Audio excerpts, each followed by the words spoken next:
Hello and welcome back students. बच्चों, ये chapter अपन लोगों ने स्टार्ट कर लिया था और काफी अच्छी इसकी अंडरस्टैंडिंग अपन लोगों ने ले ली थी। ठीक है, आज इसको अपन कंटिन्यू करेंगे और फिर बीच में, ठीक है, जो अपन ने ऑलरेडी आउटब्रेक के बारे में जाना था, आउटब्रेक ऑफ रेवोल्यूशन की, रेवोल्यूशन कैसे हुआ, क्या क्या उसके स्टेप्स थे, क्या वजह बनी रेवोल्यूशन की, क्या वजह बनी कि फ्रांस के अंदर कॉन्स्टिट्यूशन मोनार्की आए। ठीक है, उस वजह से रिलेटेड आज आप थोड़ी सी बात और जानेंगे। ठीक है, अब बच्चों अपन ने लास्ट सेशन में ये तो देख लिया था कि 4 अगस्त 1789 उस दिन लुइस 16 जो वहां का रूलर था, उसने परमिशन दे दी थी, ग्रांट कर दी थी कि आप लोग अपना खुद का कॉन्स्टिट्यूशन यहाँ पर इंस्टॉल कर सकते, इंप्लीमेंट कर सकते। लेकिन बच्चों, जो लोगों ने रूल बनाए थे वहां पे कॉन्स्टिट्यूशन बनाने के, उन्होंने क्या किया था, उन्होंने पूरी कंट्री के जितने भी सिटीजन्स थे, पूरे के पूरे सिटीजन्स को डिवाइड कर दिया था दो तरीके से। एक थे बच्चों एक्टिव सिटीजन्स, एक थे अपने पैसिव सिटीजन्स। ठीक है, एक्टिव सिटीजन्स कौन थे बच्चों? जो वोट दे सकते थे। पैसिव सिटीजन जो वोट नहीं दे सकते थे। उन्होंने क्या कर दिया, एक्टिव सिटीजन बनने के लिए कुछ कंडीशंस रख दी कि आपको 3 दिन का जो वेजेस है वो पे करना पड़ेगा। साइड बाय साइड आपके पास प्रॉपर्टी राइट्स भी होने चाहिए। ठीक है, और थर्ड मोस्ट इंपॉर्टेंट, आपकी जो एज लिमिट है इट शुड बी 25। तो बच्चों उन्होंने क्या कर दिया, मतलब सब तो टैक्स नहीं पे, सबके सब तो अपना वेजेस पे नहीं कर सकते एज ए टैक्सेस। अगर अपन बात करें थर्ड स्टेट की, तो थर्ड स्टेट में उस टाइम पे मेजोरिटी जो थी पॉपुलेशन की, वो थर्ड स्टेट की सेकंड और थर्ड कैटेगरी थी। That means peasants, artisans, farmers, landless labourers. तो क्या वो 3 दिन का वेजेस दे पाएंगे एज ए टैक्सेस? नहीं दे पाएंगे ना। तो ऐसी सिचुएशन जो थी, वो सिचुएशन वहां पे फिर से राइज होने लगी। लेकिन जब वो सिचुएशन राइज हो रही थी, उससे पहले क्या हुआ बच्चों, उससे पहले फ्रांस बहुत अच्छी तरीके से डेवलप हो रहा था, उसके पास पूरी राइट्स आ रहे थे। अपने ने जो कॉन्स्टिट्यूशन इंस्टॉल किया था उससे लोग भी काफी खुश थे। लेकिन जो उसके आसपास की कंट्रीज थी ना, चाहे वो नॉर्थ साइड में, चाहे वो ईस्ट साइड में, ठीक है, चाहे अपना वेस्ट में, चाहे अपना साउथ में, जो उसकी नेबरिंग कंट्रीज थी, उनको ये बिल्कुल समझ में नहीं आ रहा था। उनको लग रहा था कि अगर इस तरीके से फ्रांस के अंदर जो डेवलपमेंट हो रहे हैं, अगर वही डेवलपमेंट होते गए तो कहीं उनके हाथों से पावर्स ना चली जाए, उनकी जो कंट्रीज है वहां से एब्सोल्यूट मोनार्की हटके कॉन्स्टिट्यूशन मोनार्की की तरफ शिफ्ट ना हो जाए। अब ये जो डर था उनके मन में, ये डर बढ़ता गया क्योंकि फ्रांस के डेवलपमेंट इतने हाई होते गए। और स्पेशली जब नेपोलियन बोनापार्टे ने जब इसमें जिस तरीके से रोल प्ले करेगा, नेपोलियन बोनापार्टे बच्चों मैंने उसके अंदर वीडियो के अंदर मेंशन किया है। ठीक है, अभी मैंने 3 बार बोल दिया, इसके बारे में आपको सर्च करना है। ठीक है, इसकी डिटेल्स जो है वो मैं आपको बताऊंगा। उससे पहले अपन फिर से वापस रखते हैं कि जिस तरीके से फ्रांस के अंदर डेवलपमेंट हुआ, वो डेवलपमेंट जैसा मैंने बताया ना, आसपास के नेबरिंग कंट्रीज को बहुत प्रॉब्लम कर रहा था। तो क्या किया लुइस 16 ने बहुत चालाकी से प्लान बनाया। ठीक है, प्लान बनाया उसने आसपास की मेजर कंट्रीज के साथ, जो प्रशिया, ऑस्ट्रिया फ्रांस के साउथ में पड़ती है बच्चों। जो प्रुशिया है वो फ्रांस के आपके वेस्ट साइड पड़ती है। ठीक है, ध्यान रखना बच्चों। तो इसने क्या करता है, नेबरिंग कंट्रीज के साथ लुइस 16 ने एक सीक्रेट प्लान बनाया, क्योंकि उसका मोटिव क्या था, उसको उसकी पावर वापस चाहिए। ठीक है, he wanted to regain his power जो उसके चली गई थी। लेकिन अप्रैल 1792 के अंदर जब नेशनल असेंबली बनाई थी, वो टेनिस कोर्ट वाली, बच्चों याद है ना, टेनिस कोर्ट जहाँ पे ओथ ली थी, उसी प्लेस को, हाँ, उसी को नेशनल असेंबली डिक्लेयर किया था। और वहीं पे प्रुशिया और ऑस्ट्रिया के अगेंस्ट में वॉर भी डिक्लेयर कर दिया। और वॉर का मुद्दा क्या बना कि अब जो मोनार्की हम लोग लड़ रहे हैं, जिस मोनार्की के लिए हम लोग लड़ रहे हैं, वो मोनार्की पूरे यूरोप में इंस्टॉल होगी। पूरे यूरोप में कॉन्स्टिट्यूशन जाएगा, हर तरफ कॉन्स्टिट्यूशन ही कॉन्स्टिट्यूशन चलेगा। लोगों के पास डिफरेंट डिफरेंट जो राइट है उनके बेनिफिट के लिए वो उनको दिए जाएंगे। तो लोग एकदम खुश इस वॉर का हिस्सा बने। बहुत सारे लोग का हिस्सा बन गए, बहुत सारे लोगों ने खुद से वॉलंटियर किया कि हम भी इस वॉर का हिस्सा बनेंगे। ठीक है, और वो जब लड़ने जा रहे थे, तब वो एक पेट्रियोटिक सॉन्ग गाना गाते हुए गए, पेट्रियोटिक सॉन्ग गाते हुए गए। ठीक है, सॉन्ग मार्सेल्स, और सॉन्ग का नाम भी मार्सलीज था। ठीक है, उसी के बाद तो जो मार्सलीज है वो नेशनल एंथम बन गया फ्रांस का। फ्रांस का जो नेशनल एंथम था वो मार्सलीज क्यों बना?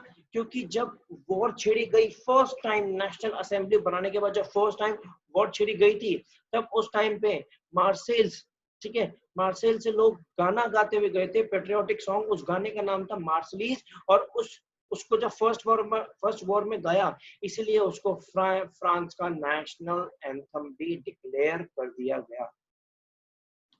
अब बच्चों ये देखो, जब अभी लुईस 16 ने सीक्रेटली इन दोनों कंट्रीज की हेल्प करी, लेकिन अब धीरे धीरे क्या हुआ, अब क्या हो गया, जब फाइनली फ्रांस को बहुत नुकसान हुआ उस वॉर्स की वजह से, और जितने भी लोग थे फ्रांस के अंदर, उनको भी फाइनेंशियल क्राइसिस आएंगे ना बच्चों, वॉर हुआ है, लड़ाई हुई है बच्चों, लड़ाई हुई तो क्या है, नुकसान दोनों तरफ हुआ, एम्यूनिशन यूज हुआ होगा, पैसा लगा होगा, वो सारा पैसा कहाँ से आएगा, यहीं से आएगा, ठीक है। अब उनको लग रहा था कि जो कॉन्स्टिट्यूशन जो बनाया गया है उसके अंदर सिर्फ रिचर जो क्लासेस हैं, जो रिच क्लासेस हैं, सिर्फ उन्हीं के लिए बेनिफिट है, ठीक है, अपने अपने लोगों का कुछ बेनिफिट हो नहीं रहा, तो उन्होंने क्या कर दिया, अपने अपने लोगों का, बच्चों यहाँ पे अपने अपने लोगों का मतलब है थर्ड एस्टेट की थर्ड कैटेगरी, उनका तो बेनिफिट ही नहीं हुआ, क्योंकि एक तरीके से इनका ये मानना था कि कॉन्स्टिट्यूशन जो ड्राफ्ट हुआ वो तो रिचर क्लास सोसाइटी के लिए हुआ, क्योंकि 3 दिन का वेजेस तो वही पे कर सकते हैं, है कि नहीं,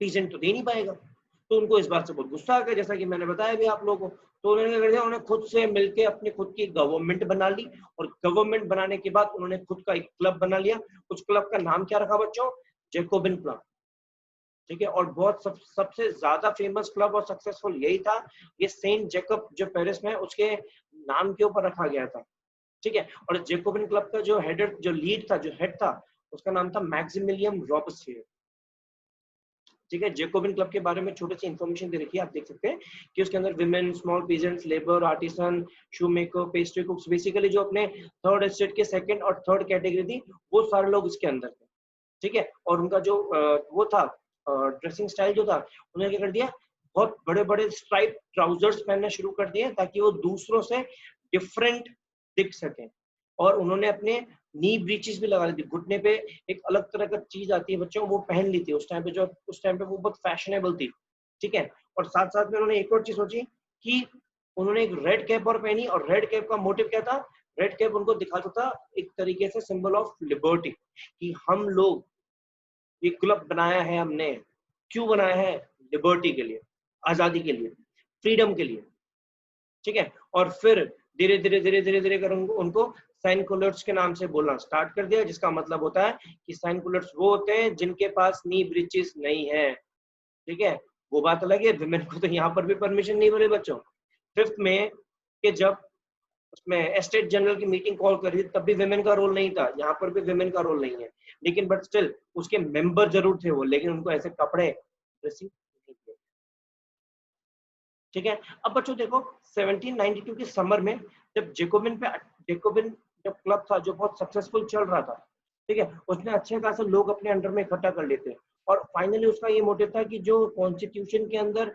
एक्टिव और पैसिव सिटीजन का जो पॉइंट डाला है, जिसमें स्पेशली 3 दिन का वेजेस और 25 साल की एज का जो पॉइंट डाला है, तो वो उनके लिए एक्सेप्टेबल नहीं था, तो उन्होंने क्या कर दिया, जेकोबिन्स के जितने भी मेंबर्स थे उन सब ने अटैक कर दिया पैलेस ऑफ ट्यूलरीज पे, ठीक है, पैलेस ऑफ ट्यूलरीज पे अटैक कर दिया, और वहां का जो किंग था उस टाइम पे किंग को कुछ घंटों तक और सेवरल आवर्स उन्होंने अपने पास बंदी बना के रखा, एक तरीके से किडनैप करके रखा उसके अपने पास, वो बात अलग है, उसको किडनैप करने के लिए बीच में जितने भी गार्ड्स है ना, सबको ठै ठै ठै कर दिया, M416 चला दी सब पे, बच्चों जानते ना M416, बस दूर दूर से ओम चलाई उन्होंने उनके ऊपर, लेकिन सारे के सारे गार्ड जो थे सबको मार दिया, और अंदर घुस के राजा को किडनैप कर लिया, और किडनैप करके उन्होंने एक ही बात रखी कि आपको कॉन्स्टिट्यूशन के जो पॉइंट्स हैं वो चेंज करने पड़ेंगे, स्पेशली कौन से 2 पॉइंट, उसने बोला कि कौन से 2 कंडीशन, टोटल कंडीशन 3 थी बच्चों, ठीक है, पहली कंडीशन क्या थी कि विमेन को राइट टू वोट नहीं मिलेगा, दूसरी कंडीशन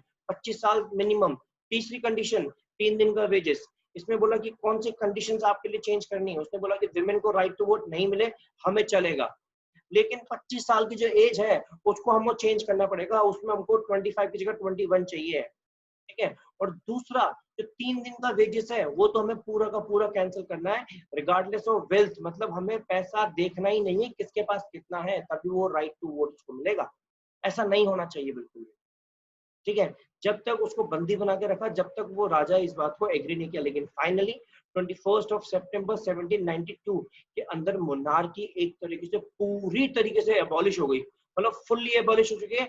अब वहां पे वेल्थ का कुछ काम ही नहीं बच्चों, सबके पास राइट टू वोट है। सिर्फ एक ही कंडीशन है, वो क्या, 21 ईयर्स ऑफ एज। विमेन के पास राइट टू वोट अभी भी नहीं था बच्चों, विमेन के पास राइट टू वोट अभी भी नहीं था, ध्यान रखना।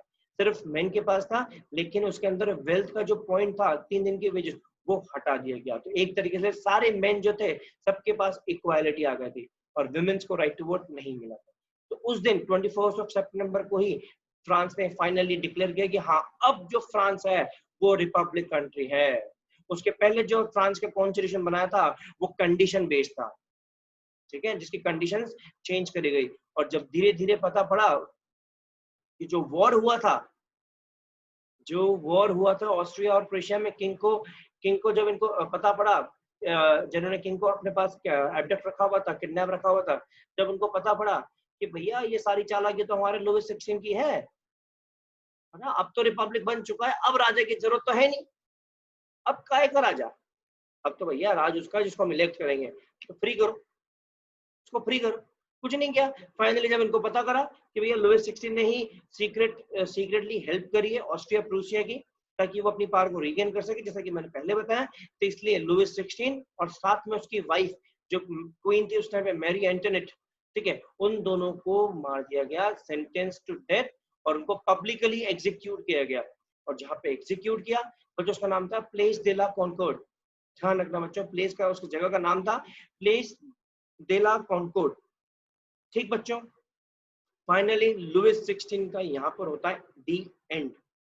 अब रूल चलने वाला है जेकोबिन क्लब्स का, क्योंकि उन्होंने ही प्रॉपर तरीके से भैया कॉन्स्टिट्यूशन बना लिया है। जेकोबिन क्लब्स का रूलर कौन था, हेड कौन था, मैक्सिमिलियन रॉबिस्फेयर। मतलब नेक्स्ट किंग कौन बनने वाला है, मैक्सिमिलियन रॉबिस्फेयर।